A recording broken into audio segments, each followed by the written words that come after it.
Les élus locaux de l'espace UEMOA veulent s'inspirer du modèle béninois pour le développement agropastoral et l'insertion socio-professionnelle des jeunes.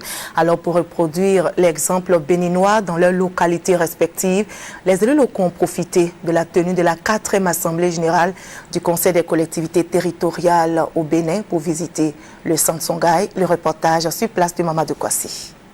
C'est en 1985 que le centre Songhai, du nom de l'ancien empire de l'Afrique occidentale, a ouvert ses portes à Porto Novo, l'actuelle capitale de la République du Bénin.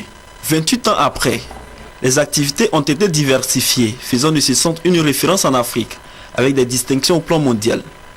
Ici, on cultive tout et on élève tout, de la volaille au bovin, en passant par les rongeurs et les poissons. Tout cela pour maintenir sa mission première, assurer l'autosuffisance alimentaire à travers l'insertion des jeunes.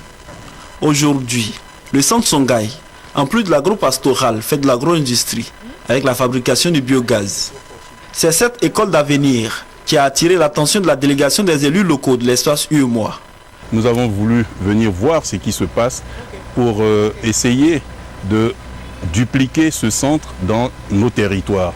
Parce que le gros problème que nous rencontrons aujourd'hui, c'est le problème de l'emploi des jeunes. Et comment freiner l'exode rural, comment fixer nos jeunes ruraux dans leur cité. Il nous appartient maintenant de faire une étude de faisabilité et surtout de trouver les moyens de financement pour que dans chaque territoire, il y ait des centres pilotes.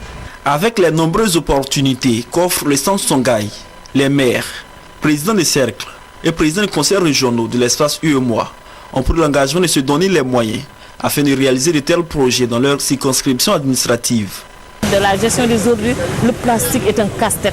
Parce que là, c'est des objets qui ne sont pas biodégradables.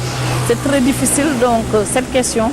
Donc voilà que le centre Songhai a trouvé une solution. Nous l'avons aussi au niveau du Sénégal. Mais je pense que le projet est intéressant.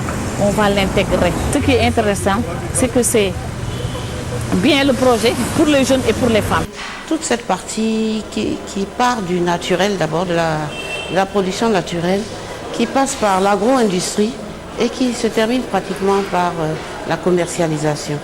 Donc vraiment c'est un processus complet et ça m'a vraiment marqué et je rêve de pouvoir faire comme Songhai. Les échanges d'expériences inter-États en matière de décentralisation devront booster le développement local, surtout avec le soutien de l'UEMOA, Union économique et monétaire ouest-africaine.